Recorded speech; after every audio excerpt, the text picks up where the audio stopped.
Hi, welcome back to my channel. In today's video, I am going to be reviewing Ruby Fever by Ilona Andrews, which will be out August 23rd. It's currently May 4th, so it'll be a couple of months, obviously, before you actually see this video. But I want to make these videos as I read the books so that the information will be fresh in my mind. Now, Ruby Fever is Hidden Legacy number 6.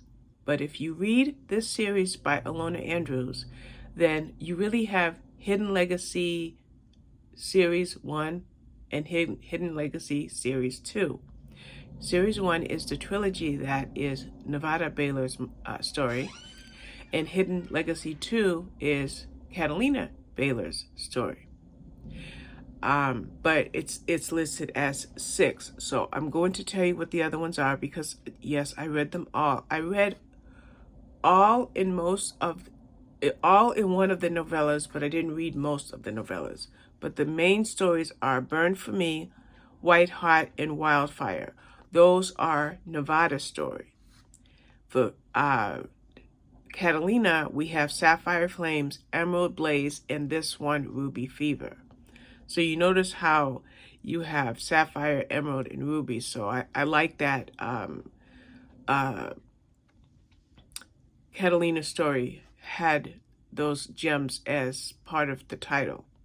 So we're going to start this review by reading the summary, and I am going to tell you that I am going to be referring to notes because this is a different world.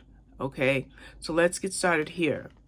It says that it is the #1 New York Times best-selling author Ilona Andrews is back with the newest book in the exciting Hidden Legacy series, the thrilling conclusion to her trilogy featuring fierce and beautiful prime magic user Catalina Baylor, an escaped spider, the unexpected arrival of an imperial Russian prince, the senseless assassination of a powerful figure, a shocking attack on the supposedly invisible warden of Texas, Catalina's boss. And it's only Monday. Within hours, the fate of Houston, not to mention the House of Baylor, now rests on Catalina. Who will have to harness her powers as never before. But even with her fellow prime and fiancé Alessandro Sagredo by her side, she may not be able to expose who is responsible before all hell breaks loose. Now, something that I meant to do is I wanted to Google something, and my cat's tapping things around. Can't make a video without having a cat. I wanted to Google world building, and fortunately I was able to pull that right up. Now, world building is the process of constructing a world, originally an imaginary one, sometimes associated with a fictional universe. It's also developing an imaginary setting with coherent, excuse me, I gotta get this cat down because he's gonna knock stuff down. Sorry about that, guys. I'll try to edit that out. I don't know if I'll be able to. Developing an imaginary setting with coherent qualities such as a history, geography, and ecology is a key task for many of the science fiction or fantasy writers. That's what world building is, and I did mean to look that up ahead of time. Now, why did I tell you about world building? Well, it's because of the setting in the Hidden Legacy series. Okay? In this world, it's a world much like our own. The thing is, 100 years ago, it said several countries developed a serum, and the serum was called Osiris's serum. And this was a, this was a solution that awakened individuals' latent magical powers. So everybody that got that serum, while they're at risk dying from it, they also gain certain powers, okay? Now, for example, the ability to spit fire or summon monsters or get people to tell the truth or to know when someone is lying, those are different things, you know? So then you had these powers that became hereditary depending on which family member had certain powers. More about the setting. The world is ruled by magical dynasties, powerful houses who marry for magic, maintain private armies, and own global corporations. Now, in this world, which is set in Houston, is the Baylor family, and the three sisters are Nevada, Catalina, and Arabella. And there's others in the family as well, like cousins Bernard and Leon, their mother Penelope, and their grandmother Frida. But in this book, we also learn about their grandfather. Now, the interesting thing about the world building that Ilona Andrews did in this series is these prime members, or these house members, this society, this hierarchy type of society exists side by side with the normal world. It has its own rules, its own structure, its own platform, and they coexist in our regular world. Now, I read all of the previous 5 books, and I also read 1 or 2 other books by Ilona Andrews. And I am not a person that reads a lot of fantasy. I am not a person that reads a lot of paranormal or supernatural or any of those things. So how did I land on this Hidden Legacy series by Ilona Andrews? Well, every month, just about every month, I do skip a month here and there, but for the last couple of years, I have signed up to various challenges on Facebook. And they're groups like Reading Rivalry, Bookish Brawlers, the Fiction Feud Society, the Literary Coven, Literary Fight Club, and maybe a couple of others.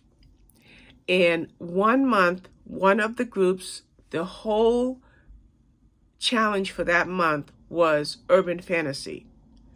And I had never read urban fantasy before, but I wanted to do the challenge that month.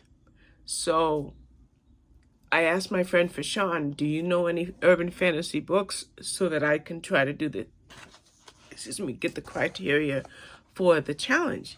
And she told me about Ilona Andrews.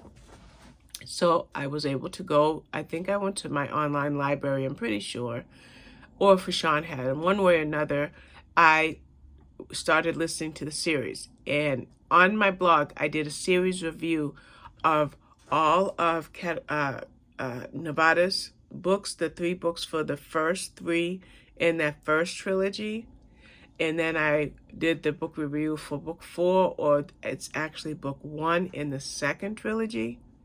I, for some reason, didn't do the book review for the second book, but I did read it. And now we have this one here.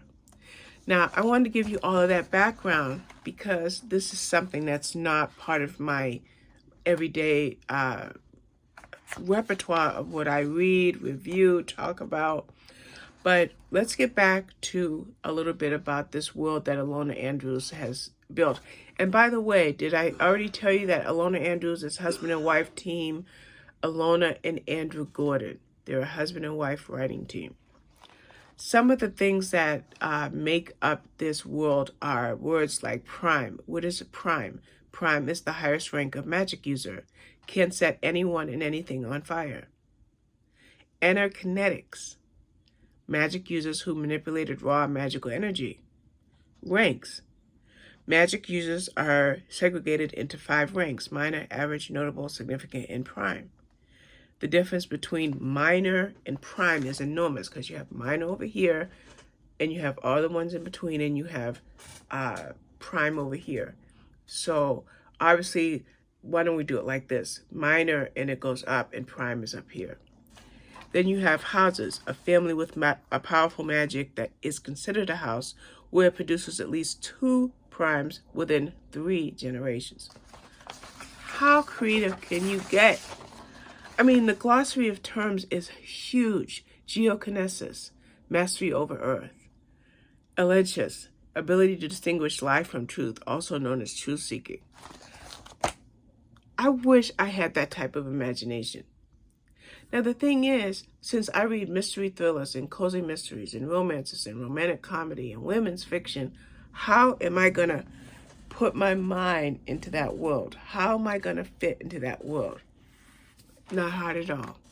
because you have a very talented pair of authors who have devised this incredibly complex world, but they wrote the book in the modern setting among normal human scenarios and situations.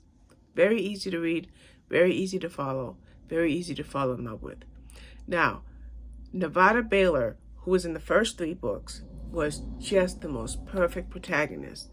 And when I got to the 4th book, Fashawn did not, I don't think she finished the 4th book, but she didn't like it because Nevada was so powerful. She didn't want to segue into Catalina's story.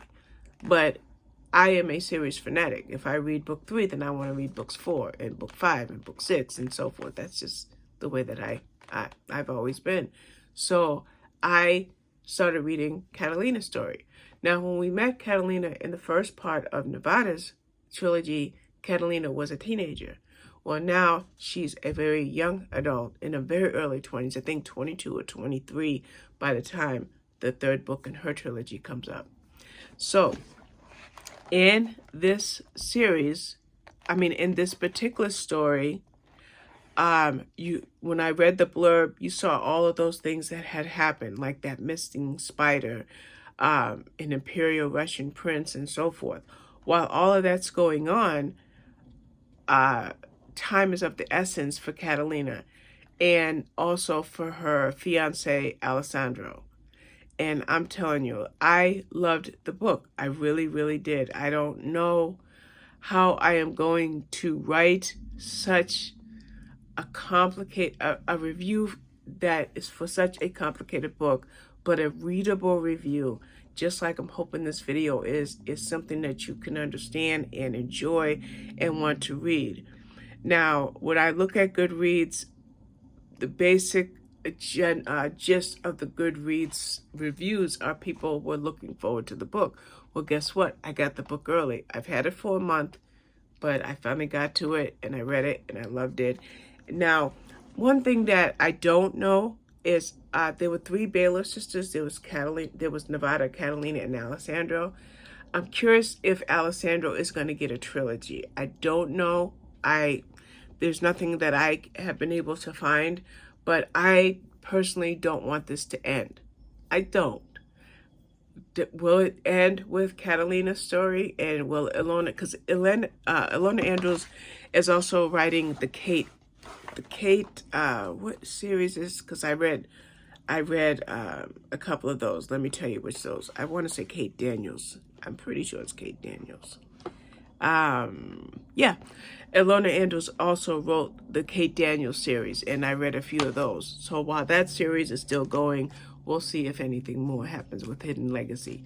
So that's about it. Like I said, this video is going to be made a couple of months, 2.5 months, maybe 3. Yeah, 3 months in advance. But I just wanted to share it with you. Alrighty, thank you very much for watching. Bye-bye.